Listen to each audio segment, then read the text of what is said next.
Hey free to play gang, welcome back to another video. This was the legendary tier list that I did super long ago. So let's figure out how things have changed since then. So before we talk about the legendary tier list, there are of course a few things that you need to know and I need to express myself about this. Okay, so all of this is just based on my own personal experience, it's based on my own personal biases. This has nothing to do with the truth at all. At the end of the day, you make your own decision about whether the tier list is meaningful at all based on your own perspective of the game and your own objectives as well. Because not everyone is going to have the same interest in specific content. Like for example in PvP, some players might just want to focus more on PvE instead. And if that's the case, then you're definitely not going to put some of the espers that I'm going to put in this list where I feel like they belong. So without further ado, let us start. So the first esper is going to be Ahmed. Based on his utility and where the end game is currently at, I think he deserves an A tier, no higher, no lower. I don't feel like he's very game breaking at all. He's only rather good in some specific flaws, like for example against Hyde and all that, but he does have a cooldown reset which is pretty okay. His improved healing is decent, it's not game breaking or anything like that, so as such I think he's just a very generic healer most of the time, so A tier. Now next we have the new esper Ashley. So she has quite a lot of purpose in the game right now, so I really like the fact that they introduced her over here because not only is she a beast in PvP for what she can do, she's also great in a lot of different content as well. She's really good in APEC, she's also really good in some of the hardest content in the game as well because her mere existence allows your entire team to become AP pushers. She also increases your team's AP when you receive a crit, which is huge in a lot of situations when you're going to receive AoE crits, or rather when you're going to receive AoE damage, some of that is bound to be a crit. And because of that, she's going to push your team's AP as well. And her third skill is just so good, it has such great value in one entire esper, and there's so many different ways that you can build her as well. So because of that, I think the new Ashley esper is going to deserve at least an S tier. Next up we have Biondina. As always, she's just going to be a PvP queen. She's going to be really good in holo battles and, well, some of the point war battles. But most of the time she's only going to be the best performer in holo battles. And because of that, I'm going to have to chuck her at C tier. Next we have Cecilia. No changes whatsoever. She's still always going to belong in D tier unless they decide to rework her in a way that makes her a little bit more viable in more content except for just in point war. Currently she only excels in point war and that's basically it. Next we have Clara. This is going to be a no-brainer at all. Even though she received a nerf recently, I don't think that really changes a lot for her in terms of like generic content use. She is going to be a lot weaker in PvP because now she's not going to grant yourself like a team immunity when you counter attack. So because of that, it's a lot easier for players to cleave you right now. They don't really need to worry so much about your Clara going crazy on an Avatar proc. But aside from that, you know, most of the content she's still going to excel in. She's still going to be really good in Desolate Lands, going to be good in Cube Miracle, Temporal Tower, Infinity Tower, everything, right? And even the Reincarnation Tower as well. She's one of the best espers out there in terms of just generic use. So because of that, she's still going to hug double S tier for quite a fair bit of time. Next we have Donar. I feel like he's losing a lot of purpose right now. So the thing is, he's no longer going to be able to solo Chronos anymore because now Chronos damage increases over time, which means that he's probably not going to be able to sustain himself that regularly. And in the past, he wasn't even such a great performer as well. He had like a win rate of like 80% on K10, but now in K16, it's completely impossible. So aside from that, he is still only going to be used in holo battles, maybe RTA, and probably your point war defense, and that's basically the areas where he excels in. Apart from that, I don't really feel like he's going to be that useful. But because of how far his stretch is in PvP, I think he's slightly better than Biondina in my opinion, so I think he's going to deserve one tier up, which is going to be B tier. Now next we have another new esper, so this is going to be Elliot. So from my experience using him, I think he's pretty okay. He's not bad in terms of like defeating specific espers, and he is very specific at that.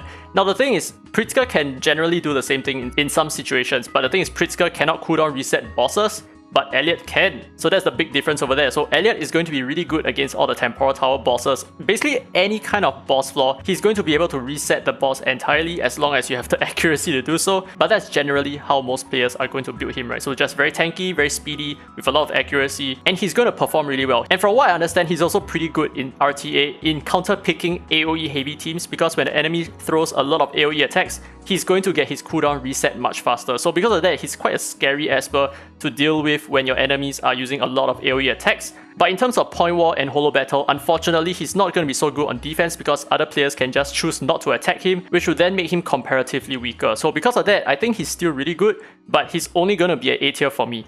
Next we have Gabrielle. She is still going to be one of the best initiators in this game, depending on how you're playing of course. If you're going to be playing tanky, then she's definitely going to be the best initiator in most cases. And she also has a wide variety of users in all kinds of content. We have talked about this so many times. She is definitely double S.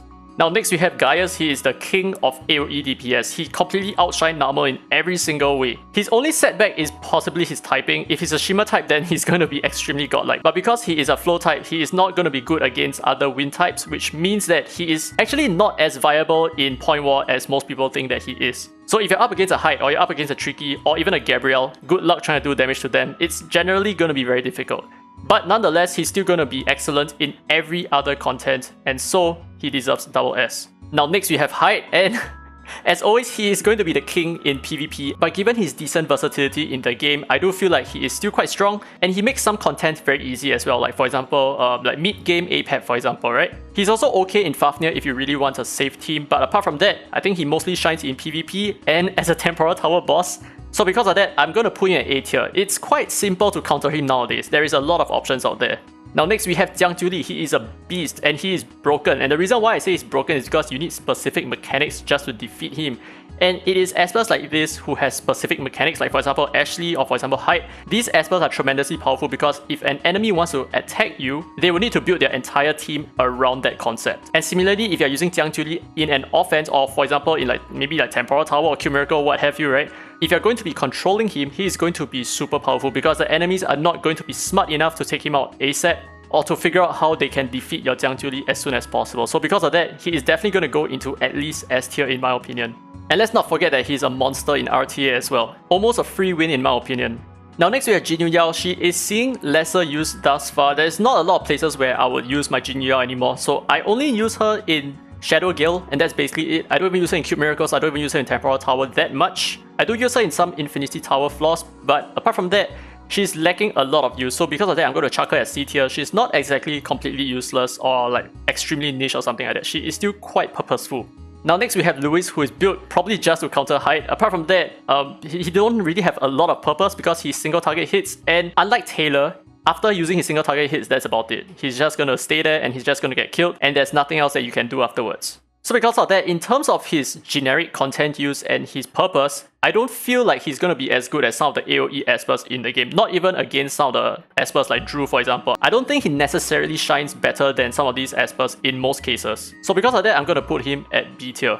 Now, Ling is starting to see a lot of use. I'm starting to use him everywhere, like every single place, like in PvP, in Temporal Tower, in Infinity Tower, in Cube Miracle especially, and he's just so powerful for me. So because of that, I think I'm actually going to chuck him at double S tier. He is so versatile right now. He's so strong with the Zeus Relic set. And I recommend that everyone should try to build their Ling with the Zeus Relic set. Your life is going to change completely. Next we have Lucas. He is going to be one of the best strippers in this game, and on top of that, he carries himself with an AoE stun, a lot of AP control, a lot of good stuff packed into one unit, and the best thing is he is free. But that is not going to affect his ranking, of course. So there is a lot going for him, and because of how useful he is and how versatile he is, I do feel like he deserves a very high position. I think his only main setback is his typing. I don't feel like Inferno is a good type to be a controller in most cases, but nonetheless, I still feel like he deserves a double S tier. He's still very good, very useful in a lot of situations and a lot of different content. Now next up we have Narmer. I do know quite a few people who use Narmer in their PvP team, but apart from PvP, I don't think that there is a lot of use for him elsewhere. There are some people who use him Shadowfire, and while I agree he's good over there, that's basically it, isn't it? So he's also very buff hungry, which makes him a little bit more difficult to use. You need to build your entire team around him, which means that it's also very easy for your entire setup to fail. As long as the enemies can do stuff like buff block, for example, then you're kind of screwed.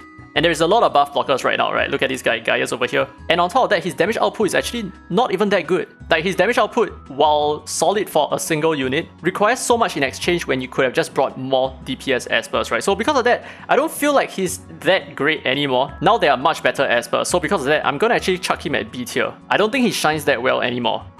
Now next up we have Ollie. He is going to be another Esper who is going to fit that broken category because the enemy's entire strategy is going to change entirely just because of one Esper, and on top of that he also has a speed lead. And not only that, he is also an insane counter against Jiuli and a lot of different lineups, to be honest. And by simply setting him as your holo battle defense, you're going to scare away so many potential attackers. So because of all of that, he is a really good Esper in my opinion and definitely deserves the S tier. Now, Ophelia is going to be one of the best DPS Espers in this game because she has the potential to one-shot a lot of key Espers. Like for example, she can one-shot Hyde, and she can also one-shot Donar, and then she can continue killing off whoever she pleases afterwards, right? So simply due to her sheer output, I think she deserves a very high placement as well. So she's definitely going to deserve S tier in my opinion. Now next we have Raven, who is in my opinion the best stripper in the game. She strips everything and lands a defense break afterwards. This is insane. This is so powerful. And on top of that, if you build her as a DPS Esper, she's gonna double as like a fake Lin Xiao, for example. And in fact, I do feel like her damage output can match that of Lin Xiao as well. So because of that, I do feel like she deserves a higher placement, but the thing is she is pretty much strictly limited to PvP. In most PvE content, you have almost no business bringing in a Raven because the thing is you do not need to invest so much skill ups into her in the first place.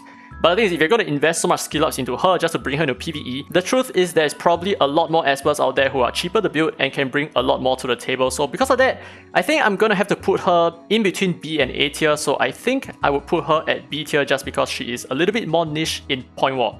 Next up, we have Sally, who is probably one of the better healer Espers out there. So the thing is, she works really well with some specific powerful Espers, like for example Hyde, right?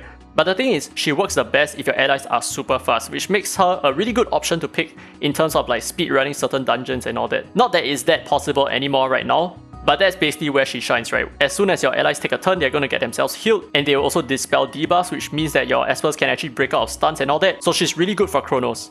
But of course, on top of that, she's just very viable in many different content, and she's an excellent flow type tank. I'm gonna have to put her at S tier. Now next we have Sienna, who has a very interesting kit. Now the thing is, her AP reduction on her third skill is only at I think about 50 or 60%. It's not 100%. And she doesn't have a very strong top speed as well. So because of that, in terms of control, she's not going to be your fastest Esper, which means that you either sacrifice your top speed or you bring in an Unas to make the most out of your buffs and all that. But the reality is, she is not as viable as just simply bringing in a Dahlia and then just cleaving the entire enemy lineup. Well, at least that's in my opinion, right? But apart from PvP, she is also really good in the Desolate Lands. I think she's quite a mainstay in some of the boss fights. In fact, I think she's viable in all 3 of the Desolate Land bosses. So because of that, I think she's slightly more versatile than the rest of the PvP-centric Espers, and therefore, I'm gonna have to put her at A tier. Now, Tang is like this limbo Esper in my opinion, right? It's like, who is even going to invest into him in the first place? But the thing is, the moment you invest into him, he's going to be like a lot more interesting to play with because he's going to have very low skill cooldowns, and that means that he's going to be able to throw his attacks in quicker succession. But the thing is, his damage output doesn't even come close to some of the better DPS Espers out there, and his debuffing kit is so random and so unreliable that makes him not as good as other debuffing Espers. So he's kind of like in the middle of nowhere, so I don't really know how to use him that well, but I think I'm just going to have to chuck him at C tier for now. He's definitely not in the same category as Cecilia. Now this is going to be one of the main changes, right? So previously Tevor was at D tier, so where I'm actually going to put him now is probably at S tier just by the sheer damage output that he's able to unleash at the start. So if you have a team that revolves around him, you're going to be able to nuke one Esper and basically just explode the entire enemy's lineup instantly, right? So he has come a very long way. Now next we have Tia, who excels mostly in PvP content, right? Mostly in RTA, mostly in Point War, and in Holo Battle as well. But the thing is, she's also a little bit useful in some of the PvE content if you need a very good speed lead or you need a little bit of control at the same time. She's a little bit more expensive to invest in, but I think that she is more versatile than just being a strict PvP Esper. So because of that, I'm going to have to put her at A tier. Now, Tricky is going to be one of those Espers that you definitely need to build because not only is he so strong in PvP with a Zeus Relic set, for example, right? But he's so essential in some of the Infinity Tower flaws as well. So like the video that I uploaded yesterday, he is basically a cheat code in some of the content in this game, and his mere presence counters so many of the God tier Espers in this game as well. So because of that, very easily double S tier for me. His entire kit is just extremely broken. Now next, Unas, this is going to be an easy double S tier just by how versatile he is in so many different content. He's useful in every single content. I can't even think of a single content that he doesn't excel in. He excels in APEP even though he multi-hits because he has the immunity buff that he grants to your allies as well, and he even brings a defense break. So he's also going to be really good in Fafnir for like just AP movement, defense breaks, multi-hits, a lot of good stuff, right? And also very useful in Chronos, very useful in the entire Temporal Tower, the entire Infinity Tower, PvP, useful everywhere. He's the fastest Esper in the game with the biggest AP push. All in all, he's just a very jam-packed Esper and definitely way up in the double S tier. Now finally, we have Zora. I can put her at D tier to complete the staircase, but obviously she's not a D tier Esper. But we should understand that she is completely outclassed by Gaius, and I don't find her as viable as before anymore. So I used to use her for buff blocking and a little bit of AoE cleaving, but she just does not perform as well as some other AoE Espers. Like for example, Gaius. But chucking Gaius aside, I do feel like her DPS output needs a little bit more adjustment. I do feel like she is slightly on the lower end of DPS. So as such, it's a little bit more difficult to use her as an offense unit rather as a controller. But the thing is, if you want to bring a controlling Esper, then don't bring a Zora, bring an actual controlling Esper instead. So because of that, I think I'm going to have to put her at A tier. So that's it for the legendary tier list. Let me know your comments down below. Do you agree or disagree with anything that I said? What would you like to change in this tier list as well? Do let me know down in the comments below. Anyway, I'm pretty sure that I'm gonna regret something that I said in this video, and I'm probably gonna shift things around. So don't forget to check out the pinned comment down below for a more accurate depiction of this tier list. Anyway, hope you guys enjoyed the video. If you did, don't forget to give a thumbs up. It really helps the channel, and subscribe for more Dislyte content. Now with that said, this has been Dairy Free to Play, and as always, I will see you in the next video.